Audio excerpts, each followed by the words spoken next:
Thank you for joining me today. My name is Pat Dwyer, and today we are going to be talking about chaotic goodness. The goodness in the world that is the chaos in the world. Y'all know more about it than most as you are teachers and you work in your schools, and they are delightful at times, cuckoo at times, ridiculous at times, all of these things all at once. And because you are on very much that front line, but not just on that front line, y'all are literally the first that just get rocked every single time. Today, we're going to talk about chaos. We're going to make it fun. We're going to have a good time. Let's dive right in. So, you've been sitting around for a little while, perhaps. We're going to start by I just want to shake it out. Everybody, I know you can see each other on the screens potentially, so just shake it out. Ooh, give each other a high five right in the camera. Right in the camera. Ooh, a big high five. What's up? Ooh, how you doing? Ooh, high five. Ooh, I love it. We're going to shake 5 times. 5, 4, 3, 2, 1. 5, 4, 3, 2, 1. Shake your feet. 5, 4, 3, 2, 1. Ooh, 5, 4, 3, 2, 1. Yeah, just shake it all out. It's good for you. It's good. How about this? You ready? Boom, boom, clap. Boom, boom, clap. Boom, boom, clap. Boom, boom, clap. Boom, boom, clap. Y'all heard that before, right? Yeah, that's right. That's exactly right. It's a little queen. We're going to, you know what, for now, I'm going to call it the boom boom claps for copyright infringement just to make our lives a little bit easier. But even in the virtual world, you did that. You joined me just for a second. Even if it was only in your brain pan, you joined me for just a second. And that is literally what y'all get to do every single day at your schools. You get to chat with each other, you get to be with each other, you get to hold each other up when you need it the most. And that is the beautiful thing. One of us makes a little bit of noise, but eventually all of us working together make a huge bit of noise, make a huge bit of impact, and make a really lovely time for all of the kids in that school.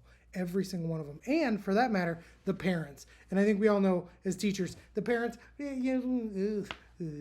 but they are useful and helpful, and we can all work together and make it better. Now, let's dive right in. What I want to talk about first is this painting. This is called Chaos. This painting is called Chaos, and I love it for a number of reasons. I am going to put it all the way up on the screen here for a second. I'm going to take myself out of it because I really want you to look at it. Now, what you'll notice here is that every single color is represented here. The artist, Mark Quinn, took the paintbrush and he worked his magic to create as many colors as he possibly could. Now, the really cool thing about this, I'll say this. Y'all remember the 90s? You remember the 90s? Ha ha ha. Remember? I gotta put that away. Now, if you remember the 90s, you also remember the malls. We all went to the malls in the 90s, and they had these magic eye paintings. Now, here's the really fun thing. Now, if you look at this painting and you blur your eyes, the magic paintings from the mall, for instance, they had the ability to create in your brain a sailboat or a dolphin or a butterfly. Now, again, those of you who are blurring your eyes, if you are looking at this on your screen, you'll notice that this painting doesn't do that, but it could have, and that would have been really cool. It doesn't do it, and that feeling that you just felt of like, oh my God, this is going to be so cool, and then it not turning out that way, that is the very chaos that we are going to talk about today. Before we do, though, I do want to bring up the fact that we make decisions for ourselves every day. We have to. Tons and tons of decisions. Inside this chaos are patterns. And we humans, we love a good pattern, don't we? We absolutely adore a pattern. We are very, very good at seeing them. Because of that, we get exhausted in those pattern recognition very, very quickly. In fact, 35,000 decisions a day on average is what a person makes. 35,000. Here's the really fun part about this. If you were to ask anybody, let's just take food-based decisions. On a daily basis, we make about 200 something food-based decisions. If you were to ask one of us, how many food decisions did you make today? We will say 27. That's it. That's how much we think we're making versus what we are actually making. We make thousands and thousands of decisions a day, and it is and can be very overwhelming for us. In fact, in 2020, they did a survey of 1,500 businesses. And of those businesses, they listed about $450,000 to about $1.2 million, depending upon when the deliverable was due, on how just decision making spent money. That's how much money it took. $800,000 on average. It's wild. That much money on just the idea of how long it takes to even make a decision. And when we are under that pressure, the creativity goes down, the risk goes up, and our accuracy goes down as well. Over and over and over again, we find that we are not nearly as creative, we are not nearly as accurate, and we are scared out of our minds. In fact, that stress, that feeling of stress, costs us roughly $300 billion annually around the world. That's from the World Health Organization, for that matter. And more importantly, unhappy employees cost U.S. companies roughly 9% of global GDP. That's just the U.S. That's just in the U.S. So that's $1.9 trillion on unhappiness. Chaos, and that feeling of chaos and this stress and the decision making, all of this creates a space where we are deeply unhappy on the regular. And again, as you are teachers, you know more than most how easy it is to be affected by other people. The truth of the matter is, we don't know what's going to happen from moment to moment. We just don't. I mean, you know what? I can go back to my own life, for instance. In 2003, I decided after college I was going to join the State Department. It was something I had wanted to do for a long time. In fact, when I went to college, I was all set to try to join the State Department of all things. I was learning languages. I was going to go live overseas. I was going to work for the U.S. government. It was going to be so much fun. I decided I'd start by going to the U.S. Peace Corps. And I flew all the way over to Mauritania. Yeah, where's Mauritania? Great question. It is as far over to the west side of Africa as you could possibly get. It is exactly the Sahara Desert.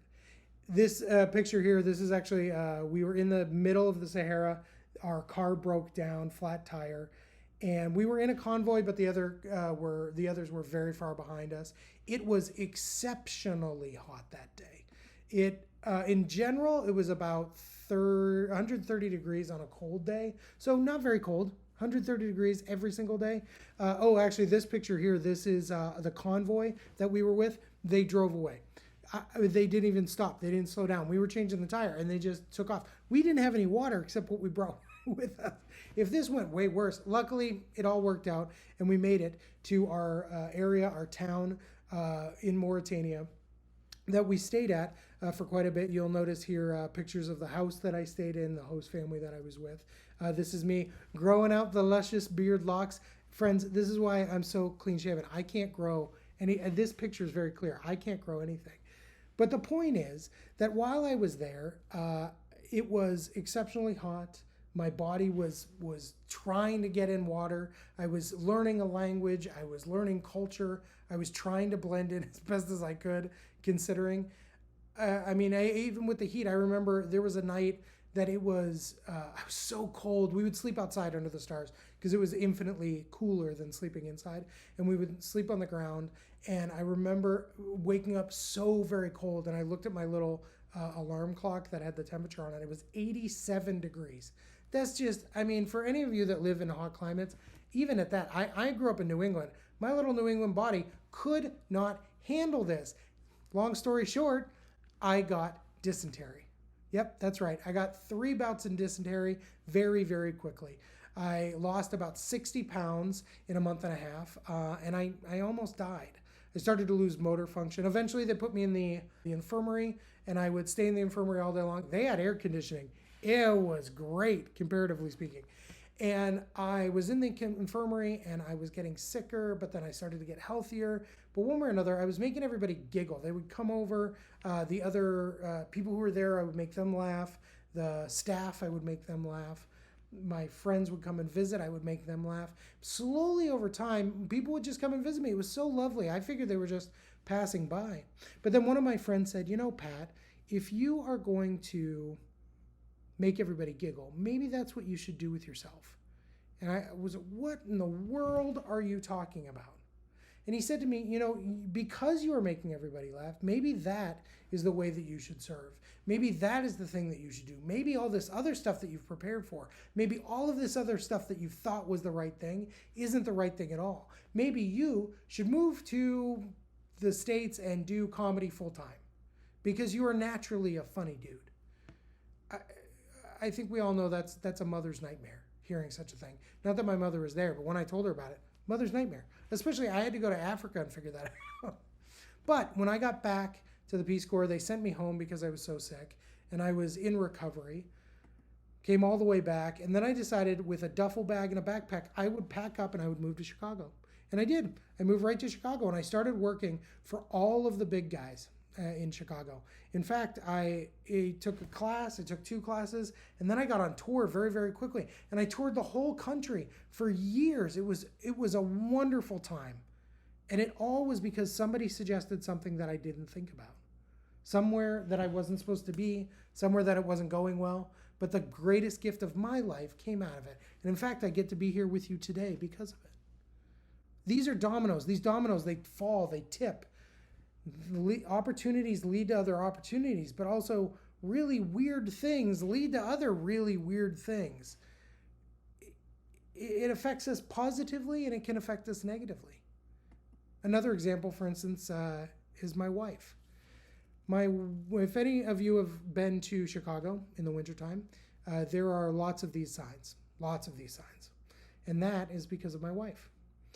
When she was 16 years old, she went from Wisconsin down to Chicago to have a career test so that she could learn what she was going to do with her life. Her dad drove her down, and they were right on Chicago Avenue and Michigan Avenue, right there where the water tower is.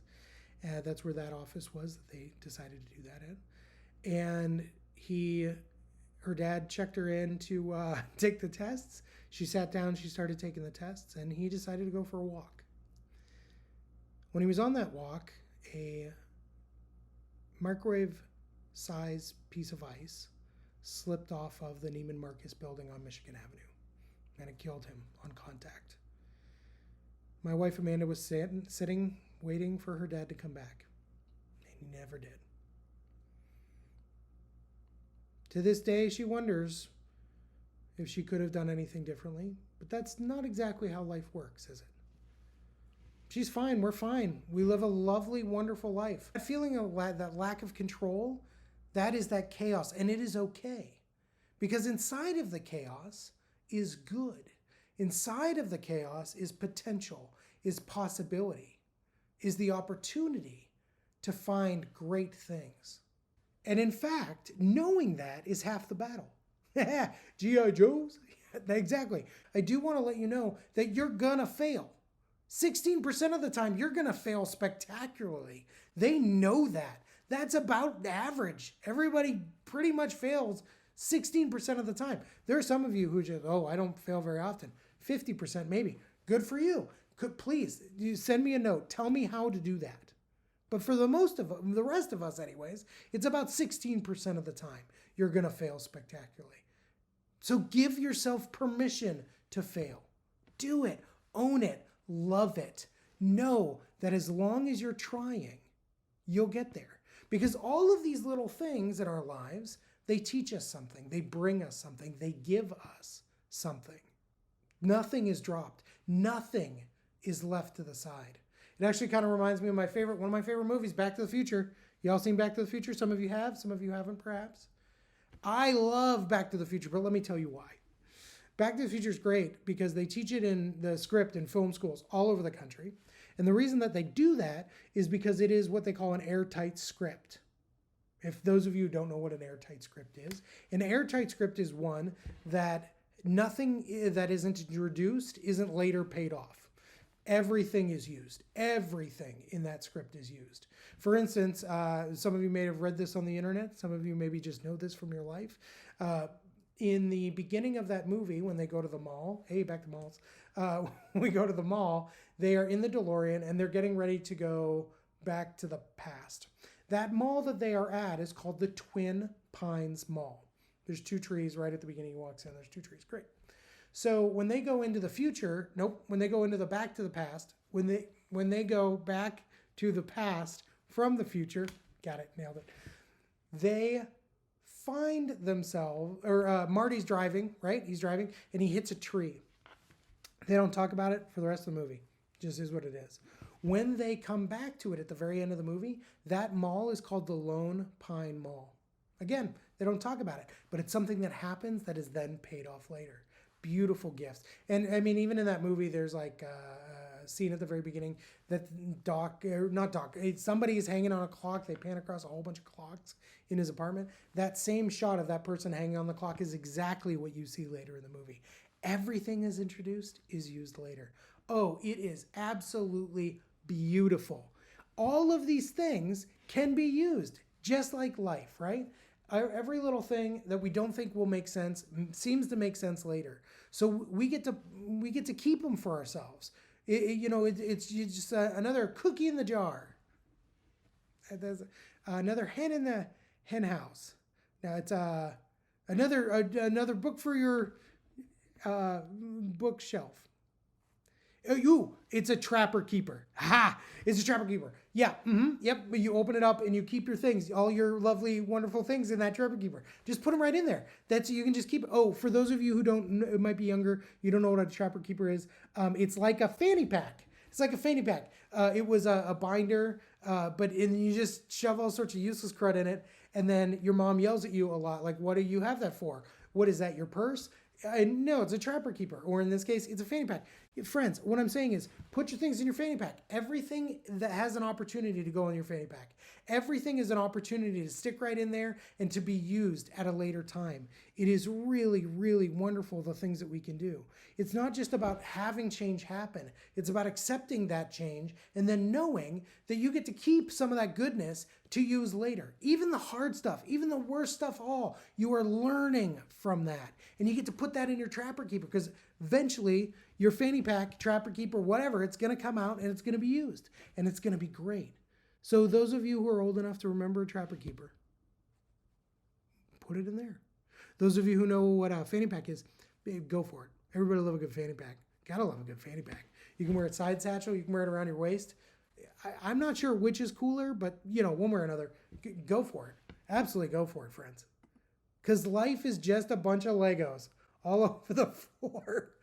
It's our opportunity to look at the Legos, see what they are, and then start building, putting one Lego on top of the next. And then eventually you just get a big building, a huge building of random colors. And my house that I just built is going to be totally different than the house that somebody else. There's all these other people on this call. Not a single person of us could look at that same pile of Legos and make the same house. But every single house is livable. Every single house has a roof.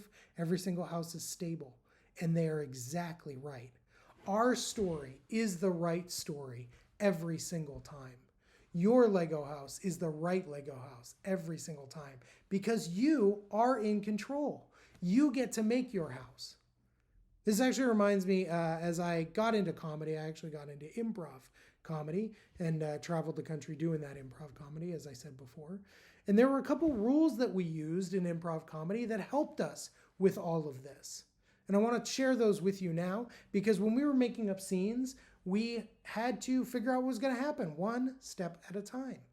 And to do that, these rules, these structures helped us to find a way where we were pretty much out at sea without any answers coming at us. So first and foremost, we decided that you have to just agree. That's the easiest thing to do. Whatever somebody brings to you, you agree with that. Because otherwise you're saying no to one another and it slows everything down and it doesn't move forward. So we have to say yes to each other and we have to agree on what was going on. And in fact, speaking of yes, we built on that. Some of you have probably heard of yes and. Some of you around here I can see have probably heard of yes and before. So yes and, for those who don't know, yes is the concept of saying agreement, and then and is building upon that idea. So for instance, yes, we are going to the moon. Yes, we are. And the moon is made of cheese. Yes, it is. Great.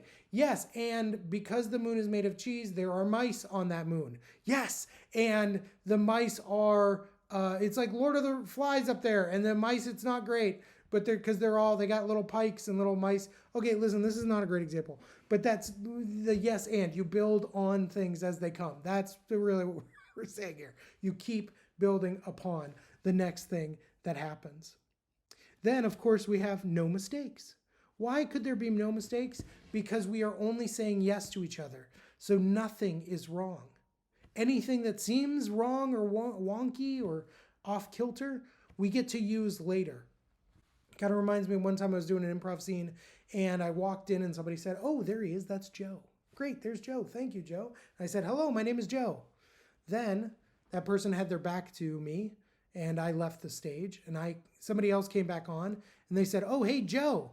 And that person said, "Oh, I'm Joe? Oh, I'm Joe? Okay, great." That could have been a mistake where I jumped in and we all caused havoc trying to figure out who was Joe, which admittedly we did eventually because it was just fun. Eventually in this scene, we ended up having 6 different people named Joe, all trying to figure out which Joe was being spoken to at every given point. Something that was a mistake became something really lovely and fun and wonderful and a really, really good time because there are no mistakes. In a world of yes, there's only possibility, there's only potential. But that having been said, we do try to avoid questions in improv scenes. The reason we avoid questions is because you're making somebody else have responsibility for the thing that you could give to them as a gift. So for instance, if I were to walk in that scene and I said, "I'm Joe," that's different than somebody saying, "You're Joe." But it's also different than saying, "I'm sorry, what's your name?" Because what I'm doing by doing that is making that person have to come up with something. I take away any kind of forward movement and progression and creative juices by making them have to stop and think about what solution they can give to me that I could have given to them. Then finally, today's the day for what? If we are doing an improv scene, we have to figure out, why is today important? Why are we in this room? What is the point? These are all decisions. These are decisions that have to be made. And for us in improv, we had a little area to do that in. We got to create as we went. We got to build as we go. We got to make something beautiful out of nothing over and over and over again. But that, surprisingly enough, is exactly life. That's what we do every single time. We make a decision and we get it wrong and then we fix it and we get it right the next time, or we get it a little bit more right the next time. We take those ideas, we put them in our fanny pack and we just hang out and wait to see when we get to use them again. A great example is Starbucks. Gotta love me a good Starbucks, friends. So at Starbucks, the very first time you went to Starbucks, what happened?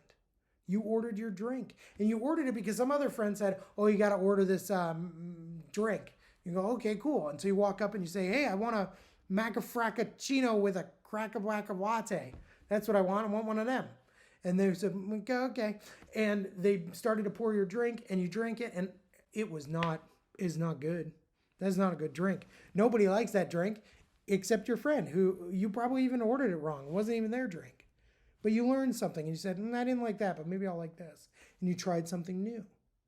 And every time you tried something new, you learned something more. You learned a new thing that got you closer to what is yours. You bank all of that learning. You stick it in your fanny pack, you stick it in your trapper keeper, and you slowly learn more and more what is important to you. I mean, it's a good example of conversations with other people. Those aren't planned. You don't know what's going to happen from moment to moment, do you? No, you don't. You just respond and you learn and you grow and you slowly take more things from that. And eventually you're having a conversation back and forth, but it doesn't freak us out. Well, freak some of us out. Some of us don't like talking to people in general. I mean, maybe some of them are on here right now. Raise your hands. We won't talk about it. Just, okay, put them down. You don't want anybody to know. But there are people here who might not like talking to people because of that nervousness of what will happen. But the good news is we're all on the same page and we all are doing the same thing and we all are struggling to figure out what our next conversation is. If it is the conversation literally, or if it is a conversation that is the metaphor for a larger thing. We are not in control. It is scary. It is stressful. But it doesn't have to be as scary. Things are going to come at us. They just are. They just are. But here's what I know. A human being is like a beach ball. that will never explode. It grows bigger and it gets tighter. And each blow of that ball, every time stress comes at, you get to blow the ball up a little bit bigger and a little bit bigger. I mean, look at all of this. This right here, this is just stress, is really what I'm going for here. The beach ball will continue to expand. The larger that the beach ball gets, the more taut it will get, but it will never explode. It just gets larger than the time before. It's not like one of them dollar store ones. You know, we all know about the dollar store beach balls. You blow them up, you hit it once, and it explodes. That's not what we're talking about. We're talking about a fantastic beach ball that will only ever get bigger. I learned this mostly from my son. My son is this guy right here. Boom. Look at that kid. Oh, he is cute. I like him. He has a congenital heart defect. And we found this out at about 27 weeks when my wife was pregnant. Yeah, for those of you who don't know medicine, the 27 weeks pregnant, like they can do that. They can see little cameras. They can see inside. They knew that his heart had problems. They knew that he was going to have a congenital heart defect. And that was the most stress I have ever experienced in my entire life. It was bad. I could not function. Worrying about what might come next, worrying about what could be, worrying about his life, worrying if he would even live. We didn't know. It was overwhelming and it was all consuming. We knew that as soon as he was born, if we got that far, he would get rushed right into surgery. We knew that. That's not something a parent wants to hear or deal with. As you know, you're invested in your kids' lives. Every one of them, your students and your children. That is an overwhelming amount of stress. Here's the good news. He's okay. He is great. We do have to deal with the idea that he could die every day. We know that. That has become our reality. And that's the thing with this beach ball. It expands and you get used to that feeling. That stress becomes the norm. For me to say to another parent, like, yeah, my kid could die every day. Yeah, it's all right. It happens. It's going to be what it's going to be. That freaks a lot of people out. But that's our reality. That's where we live. That's who we are. To this day, we started working with an organization called the Children's Heart Foundation that raises money for research grants to try to help find a solution to his and many other kids' problems.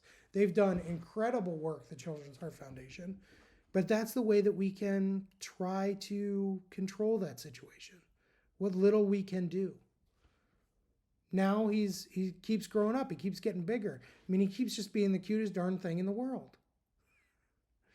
These things come to us, and they just are part of our story, and that's okay. I mean, my wife is another good example, going back to her dad. Because of that, she ended up traveling to France. She had an opportunity to go to France, and she thought it would be a nice respite from all of that stress. So she went to France and she ended up staying there for a couple weeks. And then she came back, and that created a love of language for her, a love of French, a love of France, a love of French, everything. See, I just said a love of French, but the reason why is because that's what there's so much French in my household, guys. There's so much French stuff in my household. She loves it. She lived there for a few years. She speaks fluent French. She's a wonderful, fantastic lady. And I am so lucky to have her in my life. Unbelievably lucky. She ended up moving back to Chicago because she wanted to challenge herself to see if she could go to the place that caused so much strife for her. She ended up getting a job with Hosteling International, the organization that has all the hostels in the United States. She was in charge of sales for them for a long time, nationally, in charge of all of the hostels in the United States. And then one day she decided she should take an improv class because she had to speak in front of everybody. And at that improv class, she met a guy. And his name was Brian, and he was very good looking. That's not me. My name is Pat, as you know. He's a good looking dude, I got to tell you. But eventually, she came to me, and she found me, and we found each other. And we started a bit of a romance, and then slowly we fell in love. And by slowly, I mean pretty quickly. I really fell for this girl really, really hard. And we ended up going to Paris, and we got engaged in Paris. And now it's part of our story. But something that was so terrible for us has become something so beautiful. Similarly with my son, something that's terrible is just part of what we deal with now. And it's part of who we are, and it makes us better. I get to keep all of these things in my fanny pack for later use. I now know how much stress I can handle on a normal basis. I also know how much stress I can handle and how to handle it on a harder basis. That's not something a lot of people can say. But it's great that I know that, because now I can also challenge myself when I need to.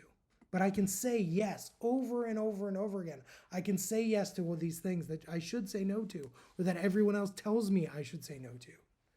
Because yes provides me with an opportunity to do more every single time.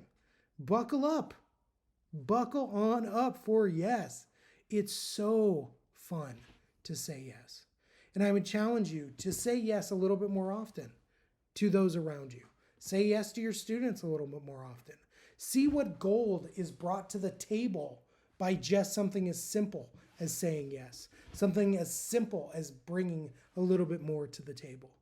It is fantastic. Nothing in our lives gets dropped. Good, the bad. We're banking information every single time. I mean, the good news about the human brain is we can take roughly 34 gig of information a day. 34 gig. That's like, what is that like? That's like watching every episode of Ted Lasso every day, all the time.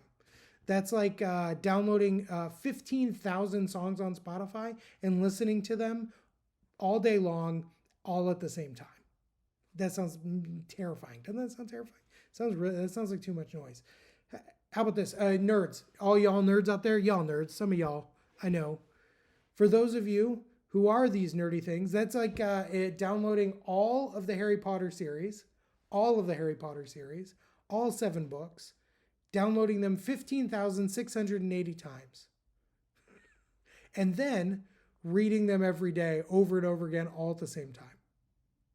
15,000 times. More than 15,000 times. We get to look for the positive. We get to look and enjoy the negative. And we get to own it. You can own that. You can celebrate that negative. It's easy to celebrate positive. That's easy to do. But you can also celebrate the negative because you know it will pay out. It is a lesson. It is something beautiful that you get to use. And then when you know you have had a hard day, when you know you're in school and things are going wrong, you have something that you can give to one of your teammates that's on this call right now. You can call them and giggle about something that you also know, that you also share. Doing that it takes practice. It's a muscle. The more you work that muscle, the stronger you're going to get. Stronger and better and faster and harder. The more you work it, the more you'll look like this guy right here. That's a real dude. That was a real mustache. He beat me up and he took my wallet. It was not fun, but he let me take his picture and use it in this. Nice dude. What are you going to do? The key to all of this, though, is actually listening. Here's the thing with listening. There is a game that you could play with your students, with yourselves sometime. If you'd like to pause right now and play, you probably could. I don't even know if you're allowed to pause, but if you were, you could play this game. It's called First Letter, Last Letter. And the way that this works is that you are talking to somebody, and if it's a two-person playing the game at the same time, you're talking. The first person says whatever they're going to say, and the last letter of the last word that they say gets to be the first letter of the first word in the response from the other person. And then they say whatever they're going to say, and then the last letter of that word becomes the first letter of the response back. And you go back and forth and back and forth. It is tedious. It is difficult. It is a frustrating thing to do. But here's the key to this. We listen to about 40% of what somebody says to us before we start calculating our response. Only 40%. That is not even most of that conversation. Only 40%. That's bonkers.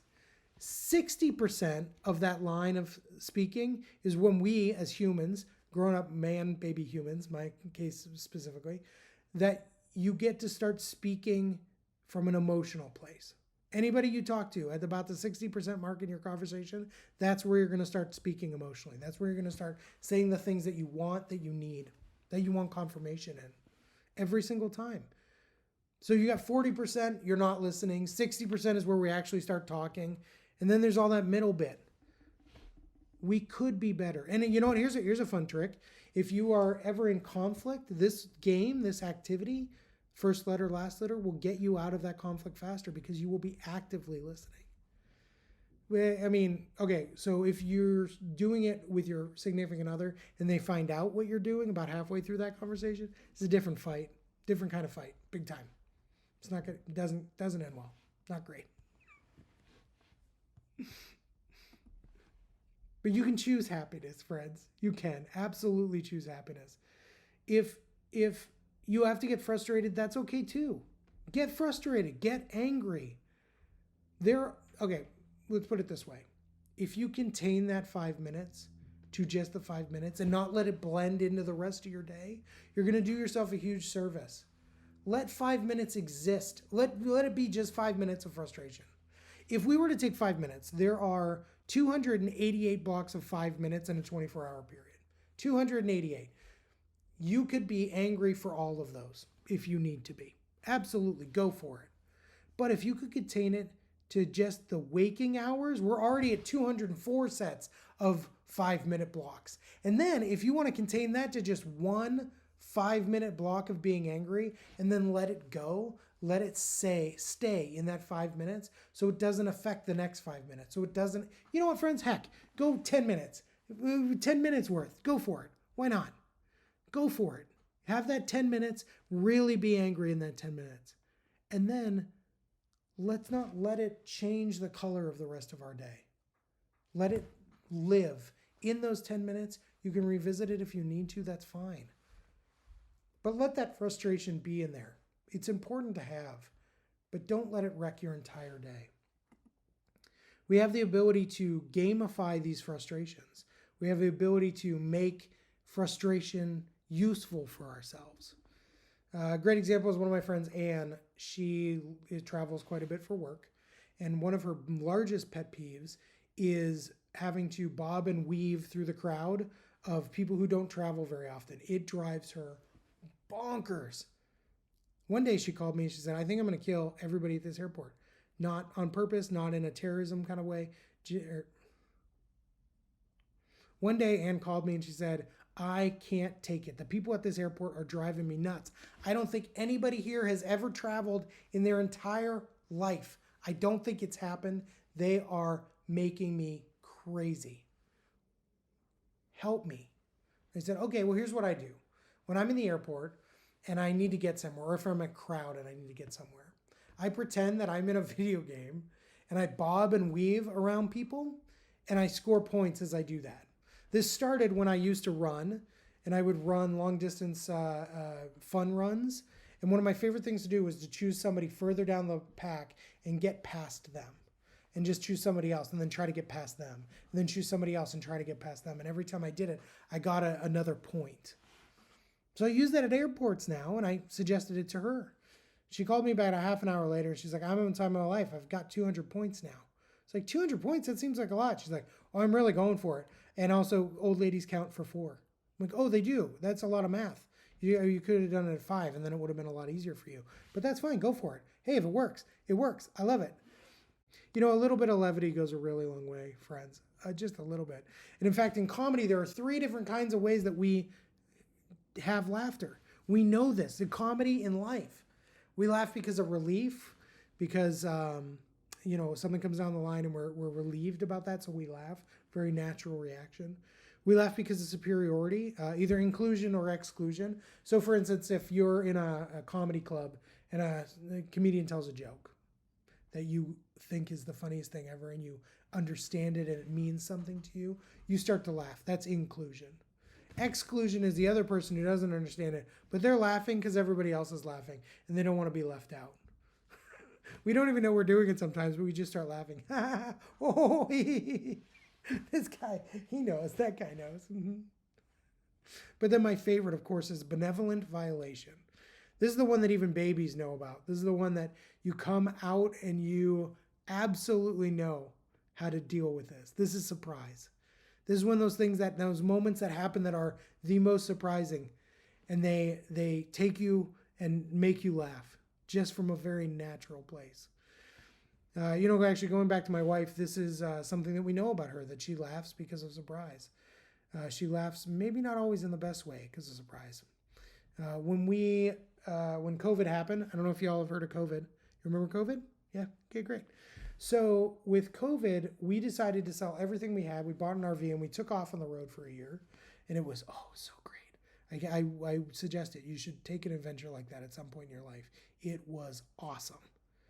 And we were in Texas at the Rio Frio. This is a picture of the Rio Frio, a beautiful river. It was an underground river that then came above the ground and then eventually went back below it. But it was the most pristine, clear water that I have ever seen in my life. And there was this rope swing that swung over the river. And this rope swing is a big old rope swing, like a ship rope size rope swing, very, very thick. And my son said to me, "Hey, can we swing out over the river?" Yes, of course we can. Why wouldn't we? This is a once in a lifetime. Let's do it. YOLO. So he got on and he swung out and he came back. And then my daughter said, "Dad, could I try?" I was like, "Of course you can try. Let's do this." And she got on and she swung out and I caught her. She came back. And then I said, turned to my wife. I said, "Honey, I think you should try it." Or, YOLO. We're only here once, right? Come on, let's do this. After a little bit of convincing, she did. She got on. She swung out. She came back and I caught her. And I said, "You want to go again?" She said, "Yes, absolutely." So she swung out. She swung back and I caught her. And then she said, "Pat, you should think about doing this." I'm like, "No, I don't think so. I'm a very large boy, and this is a very old tree, and this is a very old rope. I don't know if this is a good idea." And she said, No, you should definitely do it. Definitely. I mean, you're only here once. You know what? Sure, let's do it. So I got on the rope, got up the hill a little bit. Now, mind you, this is like a root system that's about 4 feet above where the actual water is, so the tree is pretty high up. So I get up and I swing out over the river and I come back. Oh, so fun. And I plant my feet. Yay, what celebration, joy, I made it. The tree didn't break. And then the rope, being so heavy, slowly started to drag me backwards as I'm holding onto the rope towards the water. And I end up falling back, not falling. It was a very slow fall. It was beautiful in that way, I think. But next thing I know, I am halfway from my belt line all the way up to my head underwater with my feet straight up in the air, holding onto a root system, kicking my legs in the air as I am trying to not go any further underwater. But everything from my belt to my head is underwater upside down. And I managed, these are not great abs, friends, but I do manage to get my abs to push up out of the water. And I say to my wife, "Can you take my phone? Can you take my phone?"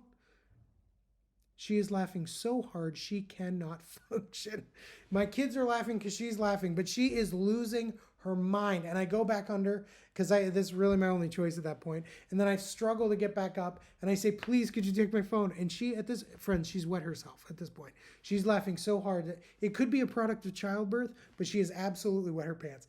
And my son has the wherewithal to at least come over. My son and daughter take my phone and my wallet because I am going in this water, friends. Hiking boots, pants, everything. I have to go in. I am not strong enough to pull myself up this root system. I am going in.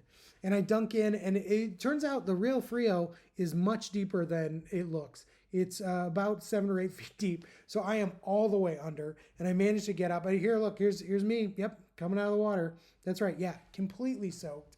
Everything about me is drenched. Luckily my phone and my wallet are dry. No help to my wife. From no help to my wife. But we know this now. My kids know this. I know this. My wife is going to laugh first. The kids fall off their scooter every time. It's like, okay, I should help. Every time. It happens over and over and over again. But we know that. And that benevolent violation is such a beautiful laugh. It's a beautiful laugh to get because it is so guttural and it is so real. Every single time. Laughter is, in fact, the key. Laughter, here, look, these are all the things that laughter does. All of these things. This is just the stuff I was sourcing off of Google. But this is all of these things. Builds trust, immune booster, relieves pain. It's a natural antidepressant. All of these things. Now, the thing with laughter, this is just for 5 seconds of that laughter. But with those 5 seconds, you get a rush of dopamine, serotonin, oxytocin, endorphins flooding into your brain. All just breaking in there for 5 seconds of laughter. There are 2 other activities that release these chemicals. Does anybody know what they are? Some of you are thinking exercise. No, sadly. Some of you are thinking music. Not either. It's unfortunately. It's some of them, not all of them. Some of you are thinking food. Not the case, unfortunately. The 2 are, the word I'm going to use here for all of the adults in the room, wink, the word I'm going to use is falling in love. You know, after a bottle of wine where you go up to your room and you fall in love with your spouse or your significant other. Yeah. So you're falling in love. We'll call it falling in love. Great. Fantastic. The other one, of course, is doing amount of cocaine, like a huge amount of cocaine. So you could do cocaine, not suggesting that. You could fall in love, which is tedious at best. Or you could just laugh for 5 seconds. Just laugh for 5 seconds. And that we even know that in laughing for 5 seconds, what you end up with is a lot of these chemicals helping you learn. We know that an average adult laughs 17 times a day and a child laughs 300 times a day. There are studies now that are conclusively showing that a child learns more because they are actively laughing. You want to learn more. You want to retain information. You want to be better. Start to laugh. Be okay with it. And in fact, laughter and happiness is completely up to you. 50% of happiness is up to you, in fact. You can choose it. The rest is, there's hierarchy of needs, 10% having food, shelter, safety. But if you have that, 50% of happiness is, you're already over 50%. You're doing great. You can also choose to celebrate these things that are frustrating to you. You can choose that happiness. It actually brings me back to Starbucks. So I have this thing, this is a true story. For me, it's very, very frustrating. It used to be a lot more frustrating than it is now.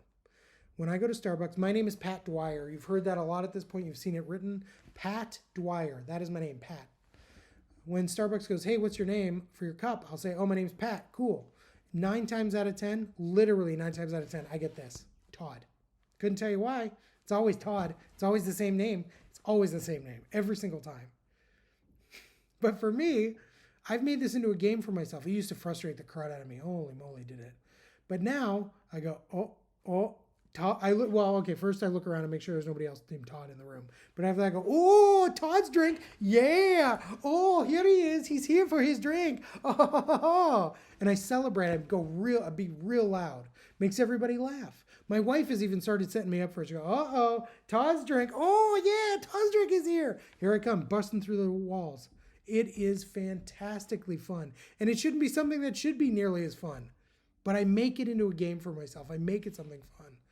Oh, in fact, yeah, okay, so we went to Disney World, and I was like, hey, can you make a picture of my family? Ugh. Okay, anyways. With improv, these are the things from improv, right?